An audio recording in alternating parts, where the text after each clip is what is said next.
Hello students, good morning to all of you. Have a nice day.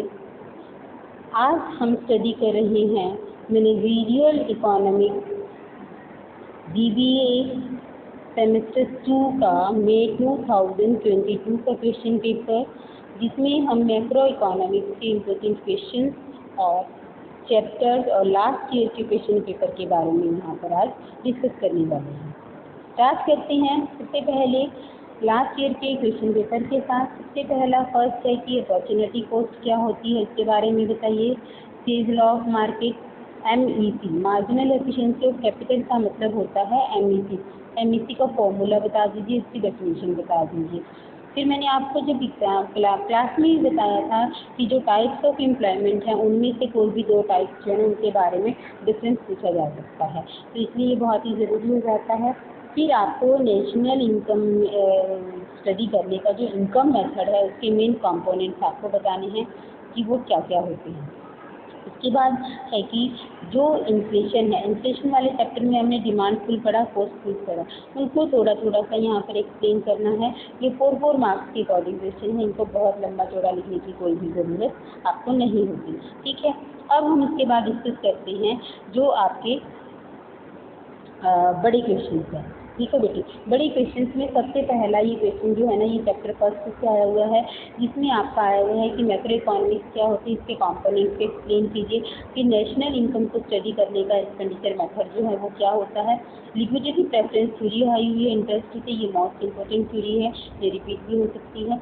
फिर आपके inflation में से आया हुआ है इन्फ्लेशनरी गैप के बारे में बताइए। MPS और मल्टीप्लायर का रिलेशन बताया हुआ, इंस्ट्रूमेंट्स पूछे गए हैं मॉनेटरी पॉलिसी के। ये जो है ना 16 नंबर का टोटल क्वेश्चन है। 16 नंबर का क्वेश्चन होने का मतलब है कि ये जो है तीनों पार्ट को आप 16 में से डिवाइड कर दिए, यानी कि कोई 3 नंबर का कोई 5 नंबर का, इस तरीके से ये आया हुआ है, ठीक है। उसके बाद फिर हम बात करते हैं कि कंजप्शन क्या होता है, और LCH लाइफ साइकिल हाइपोथेसिस जो है ना उसके बारे में आपको यहाँ पर बताना है कि वो क्या होता है। नेक्स्ट 7th क्वेश्चन जो है वो है केंद्रीय थ्योरी ऑफ एम्प्लॉयमेंट, और लास्ट है fiscal policy of economic development. इस तरीके से 8 क्वेश्चन हैं। इन 8 में से कोई आपको 5 करने हैं, फर्स्ट आपका कंपल्सरी होता है, ठीक है, यानी कि लॉन्ग आंसर 4 करने हैं। अब हम बात करते हैं आज इस बार एग्जाम के लिए क्या इम्पोर्टेंट है, तो उसके लिए जो है ना हम पहले स्टडी करेंगे आपकी कंटेंट को। कंटेंट में यदि हम जाएं बेटा, तो कंटेंट जो है उसके अकॉर्डिंग आपका जो आपका फर्स्ट चैप्टर है वो अभी भी उतना ही इम्पोर्टेंट है। एक क्वेश्चन जो है ना आपका चैप्टर फर्स्ट में से आता है, जिन बच्चों ने नेशनल इनकम पढ़ा हुआ है, यानी कि जिन बच्चों ने 12th में मैक्रो इकोनॉमिक्स पढ़ा हुआ है, तो वो बच्चे सेकंड चैप्टर के साथ जा सकते हैं। अदरवाइज जिन बच्चों के लिए इकोनॉमिक्स बिल्कुल न्यू है वो सेकंड चैप्टर को छोड़ सकते हैं, ठीक है। थर्ड चैप्टर जो है ना वो आपका क्लासिकल थ्योरी है, और फोर्थ आपका सेज लॉ ऑफ मार्केट है। तो इस बार सेज लॉ ऑफ मार्केट जो है ना इसमें से 16 मार्क्स का क्वेश्चन आने के पूरे चांसेस हैं, इसको बिल्कुल भी मत छोड़िएगा, ठीक है ना। केंद्रीय थ्योरी ऑफ एम्प्लॉयमेंट में से भी आपका 60 मार्क्स का क्वेश्चन जो है वो बन सकता है। जो आपका कंजप्शन फंक्शन है इसमें से आपके 4 क्वेश्चन इंपॉर्टेंट हैं, वो चारों मैंने इसमें डाले हुए हैं। जब इम्पोर्टेंट क्वेश्चन होंगे हम वहाँ पर इसको डिटेल में डिस्कस करेंगे।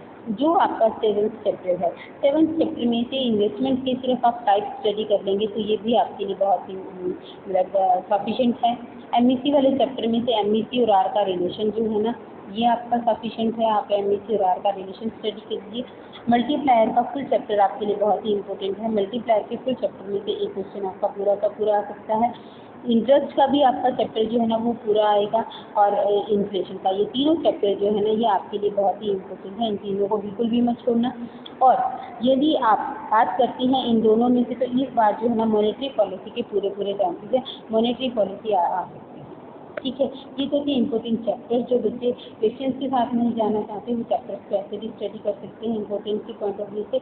अब मैं बात करती हूँ आपके इम्पोर्टेंट क्वेश्चन की। देखो इम्पोर्टेंट क्वेश्चंस में आपका जो सबसे पहला क्वेश्चन बनता है वो होता है चैप्टर फर्स्ट में से कि मैक्रो इकोनॉमिक्स से आप क्या समझती हो, इसके साइलेंट फीचर्स बताइए, और माइक्रो और मैक्रो के बीच में डिफरेंस क्या होता है इसको एक्सप्लेन कीजिए।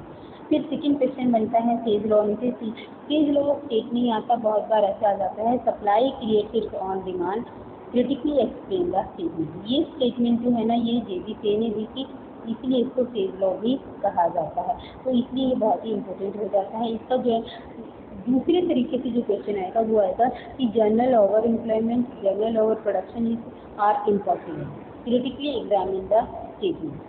थर्ड क्वेश्चन जो है ना ये आपका बनता है केंजियन थ्योरी में, वो क्लासिकल थ्योरी में से कि full employment is the normal feature of capitalistic economy. एक कैपिटलिस्टिक इकोनॉमी में फुल एम्प्लॉयमेंट होना कोई ज़्यादा बड़ी बात नहीं है, इस चीज़ को एक्सप्लेन कीजिए, या हम इसको ये कह सकते हैं कि क्लासिकल थ्योरी जो है ना एम्प्लॉयमेंट की को एक्सप्लेन कीजिए। फोर्थ क्वेश्चन आपका जो है ना वो है कि जो आपकी केंजियन थ्योरी है एम्प्लॉयमेंट की उसकी सिग्निफिकेंस बताइए, चाहे वो थ्योरेटिकल है चाहे प्रैक्टिकल है। जो नेक्स्ट आपके क्वेश्चन हैं बेटे जो मैंने अभी आपको बताया कि आपका कंजप्शन वाला चैप्टर बहुत इंपॉर्टेंट है, ये सारे कंजप्शन के क्वेश्चन हैं कि जैसे सबसे पहला है कि कंजप्शन क्या होता है इसको एक्सप्लेन कीजिए, और रिलेटिव इनकम हाइपोथेसिस जो है वो बताइए, उसके लिमिटेशन बताइए, ठीक है ना। इन्वेस्टमेंट वाला चैप्टर आप करना चाहें तो कर सकते हैं, छोड़ना चाहें तो उसको छोड़ सकते हैं। एमईसी वाला भी सेम है, करना चाहें तो एमईसी और इसको जो है ना इंड्यूस इन्वेस्टमेंट को कैसे वो अफेक्ट करता है आर के साथ रिलेशन बताएं। ये वाला 9th क्वेश्चन जो है ना ये बहुत इंपॉर्टेंट है, इस बार आने के पूरे चांसेस हैं कि मल्टीप्लायर एक 2 बेस वर्ड है, ये आपके साथ भी काम कर सकता है और आपके अगेंस्ट भी काम कर सकता है। स्टेटमेंट को पूरी तरीके से एक्सप्लेन कीजिए और साथ में मल्टीप्लायर की इम्पोर्टेंस और लिमिटेशन को बताइए। जो आपका 10th क्वेश्चन है वो है कि critically examine the new classical theory of rate of interest. Classical liquidity preference ये दोबारा भी आ सकती है, इसमें कोई दो राय नहीं है, ये चैप्टर बहुत ही इंपॉर्टेंट है।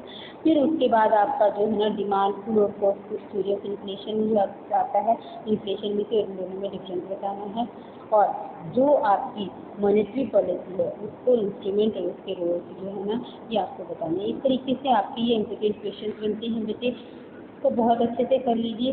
जो ये मैंने आपको 13 क्वेश्चन बताए हैं इनमें से 5 क्वेश्चन आपके हर तरीके से आ जाएंगे, चाहे शॉर्ट आंसर में आए चाहे लॉन्ग आंसर में आए। इनको बहुत अच्छे से करना, अपने नोट्स प्रिपेयर करो। जहाँ पर भी कोई डाउट है तो मुझे कमेंट बॉक्स में कमेंट करके बताइए, मैं आपके सारे डाउट्स को सॉल्व 100% करके दूँगी। Good luck for your exam, have a nice day.